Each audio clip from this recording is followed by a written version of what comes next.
Alright lads, so later today we are going to be reacting to the character gameplays. Earlier we reacted to the trailer and the review of these two characters. I'm very excited for this since I am, let me know in the comments below how you feel about this ROKA CIEN. Forget the character stats and skills, I haven't seen them just yet. Let me know how you feel about these characters, because I know there wasn't like so much hype for these two, but I'm actually really excited for this because CIEN looks really cool, and I am a fan of Zabro, and then ROKA, I'm a really big fan of, and I like the idea of these two characters. I'm a big fan of the novels too, so I'm excited to see how Caleb are gonna, adapt these characters in game, and let's see how they actually do perform. So let me know in comments below how you like to feel about these. But what I find very interesting is that Caleb chose to do these two characters before doing, the Beyond Bankai characters, because this is the final fight in the novel. This should technically be the final banner, but we know Caleb, they don't do things that make sense. I mean, Carnfield round 8 is a perfect example of that. Should have been the final round, but then they ended up doing 2 more rounds after it. So with that said, enough stalling, let's check out these two new characters. So that's not what I was expecting, I'm not gonna lie. So ROKA is a technique character, and then CIEN is a heart character. Hopefully he's a holo killer. My original idea was that CIEN was going to be a mind character, and then ROKA would be a heart character. But I'm fine with this, as long as they're actually two very solid characters. So ROKA's individual is coming up. That's going to be from the 12th to the 18th, and then CIEN happens on the 18th, and that's going to last until the 24th. Interesting. Let's see if these characters are good, man. I'm really excited for these two characters, so hopefully Kelly can do them justice. It is a normal step up banner. Let's see it. So CIEN, ranged strong attack character. All attacks inflict burn and lacerate, and he has a new skill, damage to lacerated enemies plus 60%. Okay, that's kind of cool. His killer is a Ranka. Would have been more excited if he had a holo killer, in my opinion, but it does make sense why he does have a Ranka killer. I mean, he is going up against ROKA, who technically is a Ranka, so is she a holo? She is a Ranka, yeah, so it makes sense. It makes sense. So 12% recharge, Harrowing Sarrow. I believe he uses 3 Sarrows in his soul, which actually is really cool.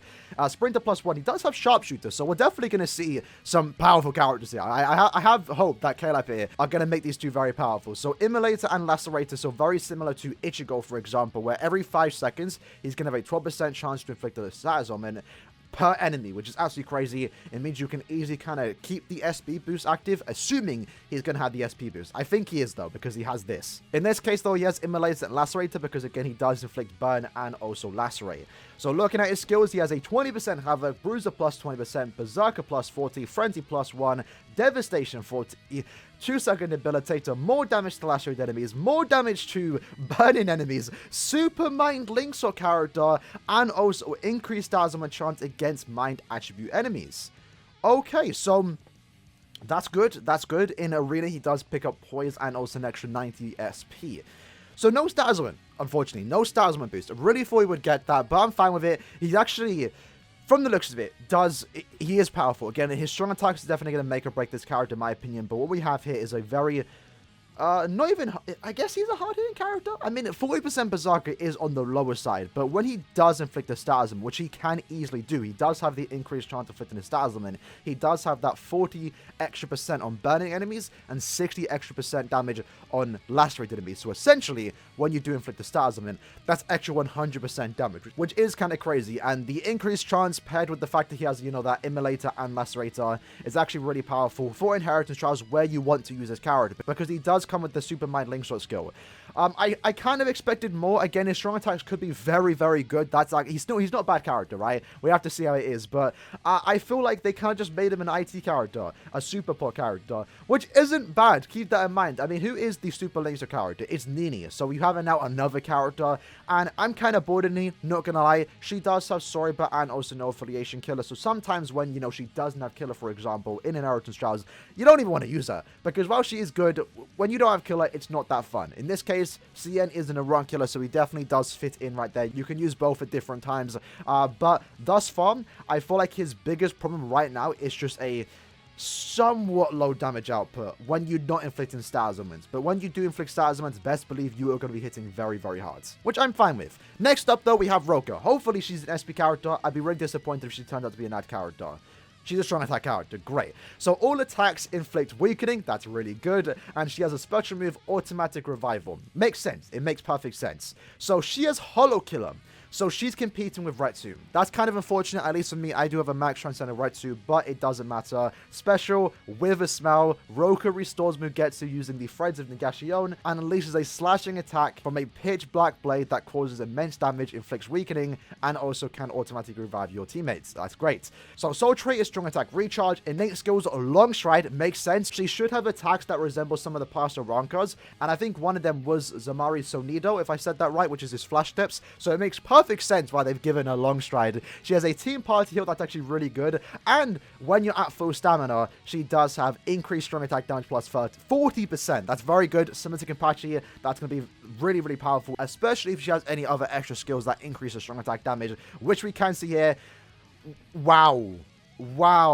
The difference here, lads, is absolutely crazy. So Bruiser plus 20%, Frenzy plus 1 with 40% Berserker, so 80% Berserker when at full stamina, Sprinter plus 1, and also the status element spiritual pressure boost. Although keep in mind, in her case, she doesn't have an increased chance of inflicting it. But alongside that, she does have Devastation 40, in combination with the fact that she also does have, you know, weakening and that spiritual pressure boost. Her Soul Bomb will be hitting very, very hard. Debilitator plus 5, 2 extra flash steps with the long shot. That's going to be really good. Sharpshooter 2, which is great. You can use her multiple weeks of Guild Quest, great for Extreme Cop. Same can be said for CN, by the way, since he also does have Sharpshooter.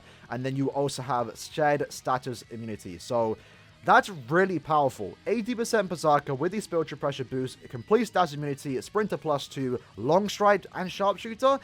You know, she has some good strong attacks here. She might be the best tech character in the entire game. It's like she's looking powerful. And then for Arena, she's an Arena character. Very, very, I like that. I like myself some Arena. So she gets the extra recharge in Arena 2 with the startup item plus 2, with Frenzy plus 1, so that becomes Frenzy plus 2, and the extra Soul Bomb. That's really powerful because she has the long stride, she has the extra flash steps, she already has an 80% Berserker with Frenzy plus 2, and the spiritual pressure boost with Frenzy plus 2 as well. That's a bit mental. That's a bit mental. And then look at the fillers. Oh!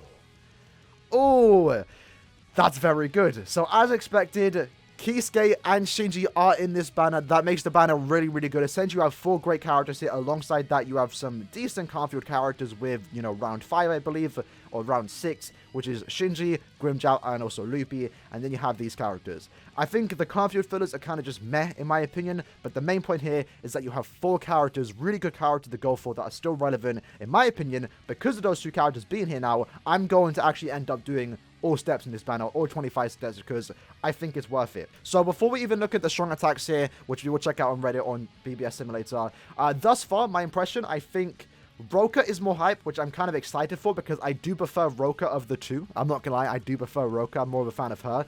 Since we, you know, Cien is new, it's a different type of Zapdo, but we already have Zapdo in game. ROKA is a completely new character. I'm excited for that. So the fact that she's designed for Arena and also has, from the looks of it, better skills, I'm kind of more excited for ROKA. But at the same time, Cien being a super Linkster character definitely adds value to this character, where if you do pull him, you're definitely going to use him. And lucky for us, Soldex has posted the character stuff on BBS Simulator, so we can see them more here. So let's check out what they do have, right, in terms of strong attacks. So, for starters, his similar... Ooh. That's not good. That's not... Oh, hold on. That's not what you want to see. Cien looking kind of mid. So his SA1 is a, you know, it's the Ichigo strong attack 1, which is kind of like an iffy strong attack. I don't think it's that bad, but the thing with Ichigo is that he made up for it with a really powerful SA2. In this case, his SA2 is just a 3000 length beam forward. It is the good version of that 3000 length beam, as it does have the added whiff to it, but it's not that, like, it's a bit of a weird kit. It's a bit of a weird kit, unfortunately. And then his SA3 is a full screen. That's expected, though. That's not too bad. So, CM is looking kind of weird. I'm definitely interested in his gameplay now, since from the first glance, I'm not that excited for CN. I'm not gonna lie. I still think he's a great character, but he's kind of just a weird one. It's very weird how they're giving him this kit. I'm not going to lie. But it's not going to ruin him. He's still going to be great. Still going to be valuable to have. But it definitely does hurt him if you're kind of interested in like meta type of characters. But moving on to ROKA. Let's see what she actually has. Hopefully she has the better kit here. SA1 is the... not the best SA1, but that's fine. So Roka's SA2 is apparently similar to Dodoni's SA2, which is the AoE around him, but then it also has Shinsu here, which is like the Vortex, but it doesn't have the distant AoE part, which is like the worst version of the Vortex, and then the SA3 is a full screen. So let me quickly check the attack here from the SA2. So it is the Vortex, but it's only the 50 hit Vortex, so no distant AoE into the Vortex, it's only just the Vortex. A bit weird, I'm not gonna lie. These strong attacks are looking kind of just okay. I'm a bit disappointed, I'm not gonna lie. Bad SA1 for the most part, and technically a bad SA2. I don't really like that on. It's not a. Yeah, this is. They're kind of mids. Is that bad to say? I don't want to be that guy that just like, you know, only cares about meta. I'm excited for this character. I'm still gonna pull, but after seeing those strong attacks, I think they're good. They're definitely good. The strong attacks are carrying, but in this case, I feel like they're just lacking in the strong attacks, especially compared to what we got last month, and the fact that this is technically tied to the anniversary banner. I'm more interested in the gameplay now because these strong attacks, just from what I'm looking at, ain't it. They ain't it. I'm gonna be honest. That's kind of sad to see. Again, let me know in the comments below how you lads feel about these characters, but ROKA, mediocre SA1. SA2, I'm a bit indifferent on. It is the Vortex, but it does lack the DPS. She's going to have a very slow kit. It's going to be a safe kit, but she's going to be a very slow type of character. But then it is going to be inflicting Stasman, so I guess that's going to help her out just a tad bit. SA3, of course, is great. CN, again, somewhat mediocre SA1. SA2 definitely does save him, but preferably you want that to be on the SA1. And then the SA3, of course, is great. CN does have decently good skills. I don't think he's a bad character. ROKA definitely has really good skills here, which is why I'm a bit disappointed they went down that route, giving it that type of strong attack. But I mean, if the strong attacks make sense with the way the characters do play in the visuals, I'm fine with it. I'm still going to be summoned for these characters because I like them lore-wise, but strong attack-wise, I think I'm a tad bit disappointed. I expected more, especially what we got last month with some absolutely broken characters. I feel like these characters should have also been a tad bit OP because, you know, I mean, ROKA's case, this might be her last character in the game. This might be her first and only character. CN technically first and only character begin. It's technically Zapolo, so we might get more in the future. But yeah, a bit of a weird one. Bit of a weird one. So that's the video for today. Again, later today we are going to be reacting to the character gameplay, so make sure to subscribe for that. In the comments below, let me know what you like.